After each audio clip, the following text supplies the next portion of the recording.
आज हम बात करेंगे टीचिंग ऑफ इकोनॉमिक्स में ब्लूम टैक्सोनॉमी के बारे में, या यूँ कह दीजिए कि जो हमारे पास नीड है, ऑब्जेक्टिव्स है, उसकी क्या नीड है हमारे लिए और क्या इम्पोर्टेंस है। तो सबसे पहले डिस्कस करते हैं ब्लूम टैक्सोनॉमी को। ब्लूम ऑब्जेक्टिव्स क्या क्या रहेंगे इसके, ठीक है। ब्लूम ने क्या क्या बोला इसके बारे में, ये थोड़ा सा देख लेते हैं। शिक्षा, देखिए जो शिक्षा है, शैक्षिक लक्ष्य से हमारा क्या अभिप्राय है। हम शिक्षा के माध्यम से जिसे प्राप्त करते हैं, शैक्षिक जो लक्ष्य हैं वो व्यापक होते हैं और पूर्णता उस स्थिति में प्राप्त होती है जहाँ तक हमने पहुँचना होता है, ठीक है। शैक्षिक लक्ष्यों के विपरीत क्या है, विपरीत इनके ऑपोजिट है अनुदेशनात्मक उद्देश्य, जो कि संकुचित होते हैं और विशेष प्रकार के होते हैं। ये निश्चित, संक्षिप्त, स्पष्ट और व्यवहारिक भी होते हैं। तो जो है objective AIIMS, objectives and instructional objectives, ये क्या है, अलग अलग है। सबसे पहले क्या है, एजुकेशन एम्स सबसे ऊपर रखेंगे हम इनको, देन शिक्षण के उद्देश्य, और फिर क्या आएगा हमारा शिक्षण अधिगम के उद्देश्य कौन कौन से रहेंगे। तो इसके बारे में जो है कॉग्निटिव, इनको जो है 3 भागों में बांटा गया है। शैक्षिक लक्ष्य और अनुदेशनात्मक जो उद्देश्य हैं उनके बीच में शैक्षिक उद्देश्य है। शैक्षिक उद्देश्य जो है सेंटर में आती है, यानी कि एजुकेशनल ऑब्जेक्टिव्स जो है वो सेंटर में रहते हैं। ये जो उद्देश्य है अनुदेशनात्मक उद्देश्य की अपेक्षा कम विशिष्ट और कम व्यापक होते हैं, ठीक है जी। तो सबकी अपनी अपनी इंपॉर्टेंस है। हम पहले एक को अचीव करना शुरू करते हैं, फिर दूसरे को अचीव करते हैं, और फिर टॉप में पहुंच जाते हैं, धीरे धीरे ऊपर की ओर चलना शुरू हो जाते हैं। तो ब्लूम ने क्या किया, उन्होंने अपने इंस्ट्रक्शनल ऑब्जेक्टिव्स या जो भी ऑब्जेक्टिव्स बताए हैं उसके बारे में उसे हम टैक्सोनॉमी ऑफ एजुकेशन ऑब्जेक्टिव्स कहा जाता है। इन्होंने इसको ब्लूम के द्वारा जो है कुछ महत्वपूर्ण शिक्षा के उद्देश्यों पर बिंदुओं पर प्रकाश डाला गया है। नंबर 1 कोग्निटिव ऑब्जेक्टिव्स है, कॉग्निटिव है, उसके बाद दूसरे होते हैं हमारे अफेक्टिव डोमेन होते हैं, और तीसरा हमारे साइकोमोटर ऑब्जेक्टिव्स होते हैं।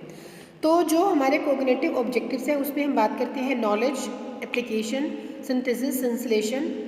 सबसे पहले बात करेंगे नॉलेज की, उसके बाद यानी कि पहले ज्ञान है, फिर व्यापकता है, फिर प्रयोग किया जाता है उसके बाद उसका विश्लेषण किया जाता है, एनालिटिकल एनालिसिस किया जाता है उसे, देन संश्लेषण किया जाता है, और उसके बाद उसका मूल्यांकन किया जाता है। यानी कि हम ये जो है ये पॉइंट्स हैं, इनमें हम स्टेप बाय स्टेप चलते हैं। तो BS ब्लूम ने इनको 6 भागों में बांट दिया। नॉलेज में क्या होता है, देखिए यह बौद्धिक पक्ष का निम्न स्तर है। इस पे विद्यार्थियों से आशा की जाती है कि वे प्रश्नों में से सूचना ग्रहण करें, ज्ञान को पहचाने, और योग्य धारणाओं, तथ्यों और सिद्धांतों पर बहुत अधिक बल दिया जाता है। Knowledge of specified as a subject, जाति विशेष से संबंधित ज्ञान, यानी कि ज्ञान, तथ्यों और पारिभाषिक शब्दावली को याद किया जाता है। फिर जातियों के साथ व्यापारिक ढंगों को, यानी कि knowledge of the ways and means to dealing with the specifics, जातियों के साथ व्यापारिक संबंध से ढंगों से निर्णय लिए जाते हैं, उनकी आलोचना की जाती है, और इस प्रकार विधियों का प्रयोग किया जाता है। उसके बाद है knowledge of universal and abstract thinking. Abstraction हो गया, यानी कि सिद्धांतों और सामान्यीकरण का ज्ञान, और फिर इनको कहानियों के साथ संरचना का ज्ञान प्राप्त किया जाता है। दूसरा है हमारा कंप्रिहेंसिवनेस, यानी कि व्यापकता। अनुवाद हो गया, व्याख्या हो गई, एक्सप्लेनेशन हो गई, किसी भी टॉपिक की एक्सप्लेन उसको किया जाता है, उसमें भेदभाव किया जाता है। देन प्रयोग में क्या है, तथ्य, सिद्धांत और विचारों का प्रयोग किया जाता है। कानून, सिद्धांतों का सामान्यीकरण किया जाता है, विद्यार्थियों की कमजोरी को दूर किया जाता है। उसके बाद आता है हमारा विश्लेषण करना, एनालिसिस करना, तत्वों का विश्लेषण, संबंधों का विश्लेषण और प्रबंधिक सिद्धांतों का विश्लेषण किया जाता है। फिर आता है हमारा संश्लेषण, सिंथेसिस करना, विभिन्न तत्वों के प्रबंध के द्वारा अद्वितीय संगठन, उसके बाद उन तत्वों को आपस में जोड़ा जाता है। सभी तत्वों संगठन के द्वारा योजनाओं का सुझाव दिया जाता है और अव्यवहारिक संबंध की स्थापना की जाती है। लास्ट में आता है हमारा मूल्यांकन। मूल्यांकन से क्या अभिप्राय है, विषय सामग्री और विधियों के आंतरिक निर्णय जाने जाते हैं, और विधियों का बाहरी निर्णय क्या है, यानी कि सिद्धांत नियमों में किस तरह से निर्णय लेने में सहायता करेंगे उसके बारे में जाना जाता है। सेकेंड है हमारा इफेक्टिव डोमेन। इफेक्टिव डोमेन का अभिप्राय है प्रोफेसर ब्लूम के अनुसार भावनाएं हैं, उसके बाद व्यवहार, रुचि है, ये सभी मानवीय जीवन के व्यवहार पर प्रभाव डालते हैं। जहाँ विद्यार्थियों में विभिन्न मूल्य विकसित होते हैं, वहाँ अध्यापक का कर्तव्य है कि वह भावनात्मक उद्देश्यों के द्वारा बालकों का विकास भी करे। तो ब्लूम के अकॉर्डिंग क्या है, रिसीविंग हो गया, अनुक्रिया रिस्पॉन्डिंग हो गया, आंकलन हो गया, ऑर्गेनाइजेशन हो गया और विशेषीकरण हो गया यानी कि करेक्टराइजेशन हो गया। ठीक है, इनको जो है अलग अलग तरह से भागों में बांटा जाता है और उनके बारे में जांच की जाती है। थर्ड आता है हमारा साइकोमोटर डोमेन। ब्लूम के द्वारा ये जो शैक्षिक उद्देश्य है सामाजिक विज्ञान में बहुत महत्वपूर्ण है। इसमें जो है गिलफोर्ड है, इन्होंने इसको अलग अलग भागों में बांटा है। मनोविज्ञान की जब बात करते हैं तो हम देखते हैं कि चलना, ग्रहण करना शारीरिक बौद्धिक स्वास्थ्य के लिए कितना ज़रूरी है, तथा उद्देश्य होता है कि विद्यार्थी की शारीरिक क्रियाओं तथा योग्यताओं के विकास के प्रशिक्षण से संबंधित रहता है।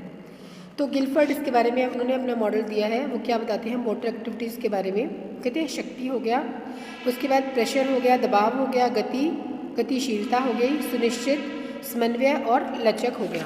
तो इस तरह से जो साइकोमोटर डोमेन्स है, इन्होंने क्या क्या कहा है, सिम्पसन इसके बारे में क्या है कि सुनिश्चितता सबसे पहले सुनिश्चित करते हैं, आदान प्रदान अवधि की स्थितियाँ बताई जाती है, व्याख्या का स्तर बताया जाता है। फिर 3 जो लेवल है, मेंटल लेवल, फिजिकल लेवल और इमोशनल लेवल पर इनको स्पष्ट क्लियर किया जाता है। देन रिस्पॉन्स दिए जाते हैं। प्रयोगात्मक कुशलता के विकास का यह आरंभिक चरण है। इसमें यह दूसरे व्यक्ति के निर्देश के अनुसार एक व्यक्ति का बाहरी व्यवहार दर्शाते हैं। कार्यविधि और अत्यधिक जटिल जो है, इसमें विद्यार्थियों की योग्यताएं और कुशलताओं के विषय में चर्चा की जाती है। इस प्रकार ये होते हैं हमारे जो ब्लूम ने अपना एक विचार प्रस्तुत किया है। 3 प्रकार के उन्होंने डोमेन्स बताए हैं, उनको हमने जो है थोड़ा सा ब्रीफली देख लिया। अब हम बात करते हैं नीड एंड इम्पॉर्टेंस ऑफ, इनकी क्या आवश्यकता है, इन उद्देश्यों को हमने क्यों, इनकी आवश्यकता क्या रहेगी। इन उद्देश्यों को व्यवहारिक रूप से लिखने में शिक्षण और शिक्षण क्रियाओं का एकीकरण जो है प्रभावशाली उपलब्धियों के स्तर को प्राप्त कर सकता है। ठीक है, इनको लिखने से क्या होता है, शिक्षण क्रियाओं को सीमित और निश्चित किया जा सकता है।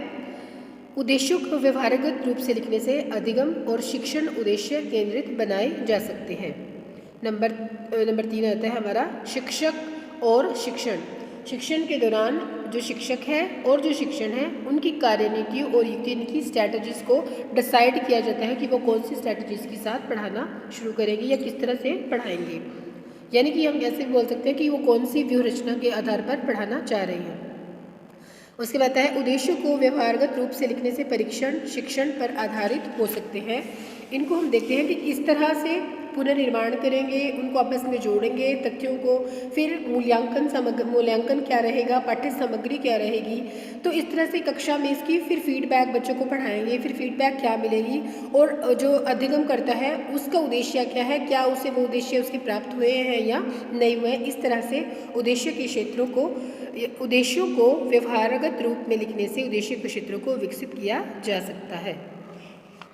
अब हमारे बिहेवियर ऑब्जेक्टिव्स क्या क्या रहेंगे ड्यूरिंग इकोनॉमिक्स सब्जेक्ट, यानी कि अर्थशास्त्र शिक्षण में क्या क्या हमारे व्यवहारगत उद्देश्य के मुख्य सिद्धांत कौन कौन से हैं।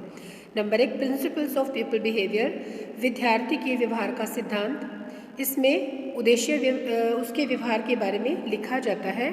फिर प्रिंसिपल ऑफ स्पेसिफिकली, यानी कि उद्देश्य जो है वो विशिष्ट होने चाहिए, स्पष्ट होने चाहिए और अनिश्चित नहीं होने चाहिए, बिल्कुल क्लियर होने चाहिए, अस्पष्ट नहीं हो जिसमें कि समझने में दिक्कत आए। अब है प्रिंसिपल ऑफ नॉन ओवरलैपिंग, यानी कि उद्देश्य एक सूची में संयुक्त रूप से नहीं होना चाहिए बल्कि एक समान उद्देश्य को इकट्ठा करने में सहायक हो सकता है।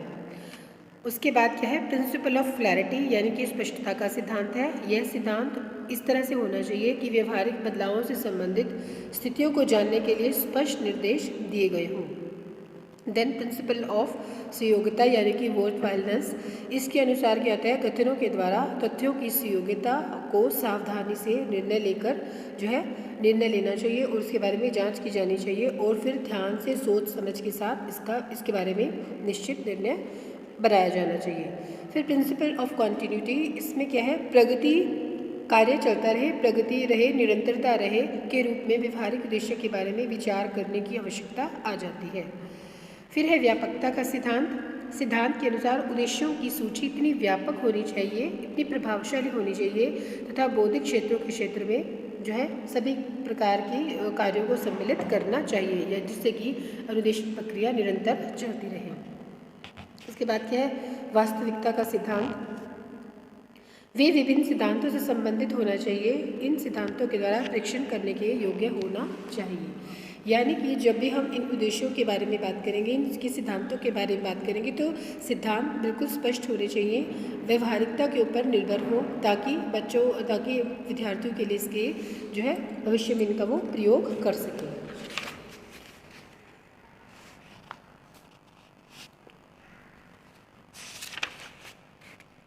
उसके बाद है हमारे पास इनके बारे में जो है, जब भी हम इनका प्रयोग करेंगे तो RCM की एक अप्रोच है। उन्होंने बताया है कि सबसे पहले ज्ञान से अभिप्राय मेंटल प्रोसेस में याद रखना, पहचानना हो गया। सूझबूझ, संबंध रखना, वर्गीकरण करना, निष्कर्ष निकालना, वर्णन करना, उदाहरण देना और प्रमाणित करना है।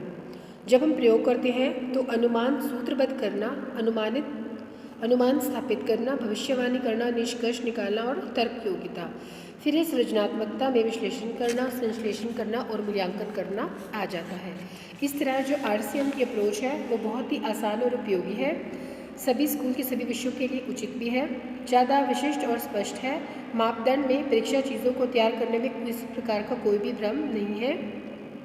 इस प्रकार से मानसिक प्रक्रिया के रूप में मानवीय बोध की व्याख्या करता है। इस प्रकार हम ये देखते हैं कि शिक्षक के जो उद्देश्य है, व्यवहारिक उद्देश्य है, इन सब की अपनी अपनी महत्वता है। इन्हीं का प्रयोग करके, इन्हीं की आवश्यकता और प्रयोग करके जो है शिक्षा के उद्देश्यों को जो है पूरा किया जा सकता है। Thank you.